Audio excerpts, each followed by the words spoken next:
ছুটি হবে অনেক দূরে যাব।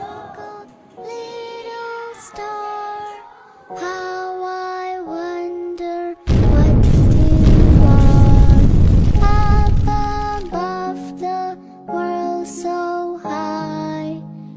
আর 10 মিনিট, স্কুল ছুটি হয়ে যাওয়ার আর মাত্র 10 মিনিট। ছুটি হবে একটু পর সবাই ছিল। হয়তো 10 মিনিট পর বিমানটা ক্রাশ করলে বেঁচে যেত হাজার শিক্ষার্থী, ভরে যেত তাদের মায়ের। তবে সব মায়ের কোল ভরলেও কি লেফটেন্যান্ট তৌকির ইসলামের মায়ের কোল ভরতো? আমি থাকি সবার আগে, আমি পড়ার কথা ছিল, আমি ওইদিকে যাই দেখি এইদিকে অবস্থা। ইচ্ছা করলেই তৌকির ইসলাম ফিরে যেতে পারতো তার মায়ের কোলে। তবে তিনি চাননি হাজার মায়ের কোল খালি করে নিজের মায়ের কোল পূর্ণ করতে। তিনি চেয়েছিলেন হাজার মায়ের কোল যাতে ভরে যায়।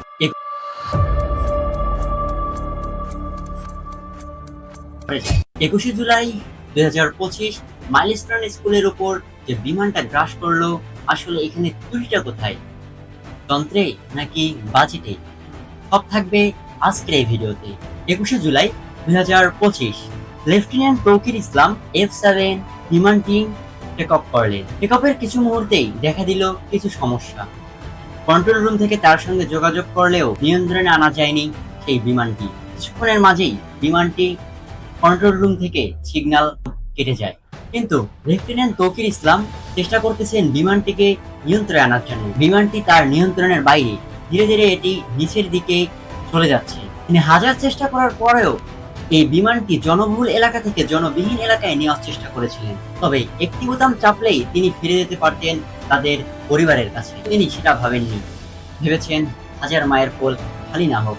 তিনি আপ্রাণ চেষ্টা করার পরেও বিমানটি জনবহুল এলাকা থেকে জনবিচ্ছিন্ন এলাকায় নিয়ে যেতে পারেননি এবং বিমানটি আশ্রয় পড়ে মাইলস্টোন স্কুল অ্যান্ড কলেজের উপর। এবং বিমানটি যেখানে আশ্রয় পড়ে সেখানেই ছিল প্রাথমিক পর্যায়ের শ্রেণীকক্ষ। তাদের শেষ ক্লাস চলছিল, ঠিক সেই মুহূর্তে আশ্রয় পড়ে বিমান।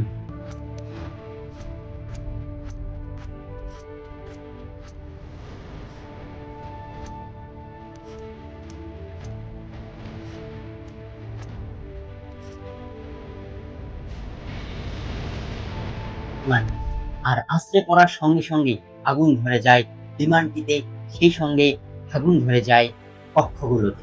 সবাই ছোটাছুটি করার পরেও কেউ ফিরতে পেরেছে জীবন নিয়ে, কেউ ফিরতে পেরেছে ঝলসানো শরীর নিয়ে, কেউ বা টানাটানি করছে নিজের সন্তানকে নিয়ে। সবাই ব্যস্ত নিজের সন্তানকে খুঁজতে, কেউ বা কাঁদছে পাগলের মতো। তখন পরে ফায়ার সার্ভিস সেনাবাহিনী দল এলো এবং কিছু সংখ্যক ছাত্রছাত্রীকে তারা উদ্ধার করলো। এর সঙ্গে উদ্ধার কাজে করেছে সেই স্কুলের একটি ম্যাডাম, যে ম্যাডামটি 20 থেকে 25টি শিক্ষার্থীকে বাঁচিয়েছেন এবং নিজে পরিশেষে মারা গিয়েছে। আর যে শিক্ষার্থীগুলো আহত হয়েছে তাদের রক্তের প্রয়োজন ছিল।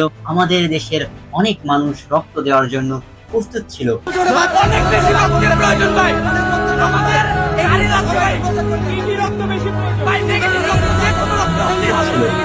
তারা রক্ত দিয়েছে। কিন্তু রক্ত দেওয়ার পরে যদি একটা দোকানে ডাব কিনতে যায়, তাহলে সেই ডাবের দাম হচ্ছে 400 থেকে 500 টাকা। আসলে আমরা মানুষ হব কবে? যেখানে মানুষকে রক্ত দিয়ে বাঁচাচ্ছে মানুষেরা, সেখানেই মানুষেরা আবার দাম বাড়াচ্ছে। হ্যাঁ, এটাই কিছু কিছু বাঙালি, কিছু কিছু মানুষের এটাই ব্যবহার। তবে বিমানটি ক্রাশ করার কারণ কি? আসলে ত্রুটিটা কোথায়?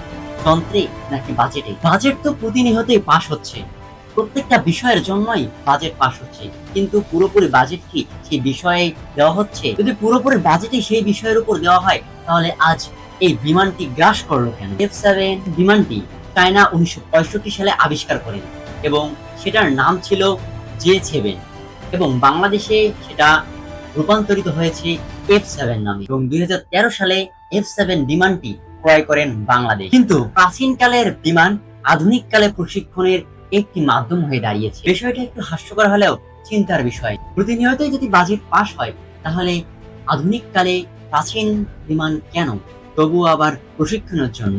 আর যেখানে এয়ারপোর্ট থেকে তার আশেপাশে এত বড় বড় দালান কোঠা কিভাবে নির্মাণ হয়? আসলেই আমাদের দেশের সস্তা বাজেট এবং সস্তা চিন্তা ভাবনার কারণেই আজ মাইলস্টোন স্কুলের এত বড় দুর্ঘটনা ঘটে গেল। বাংলাদেশে প্রতিনিয়তই যে বিষয়ের উপরে বাজেট পাস হয়, সেই বাজেট যদি সেই বিষয়ের উপর 80 থেকে 90% যদি পাস হতো, তাহলে হয়তো এরকম দুর্ঘটনা আর ঘটতো না। কিন্তু বাজেট তো পুরোপুরিটা বাদেই দিলাম, মনে হয় না এর 50%ও সেই বাজেটটা সেই বিষয়ের উপর দেওয়া হয়।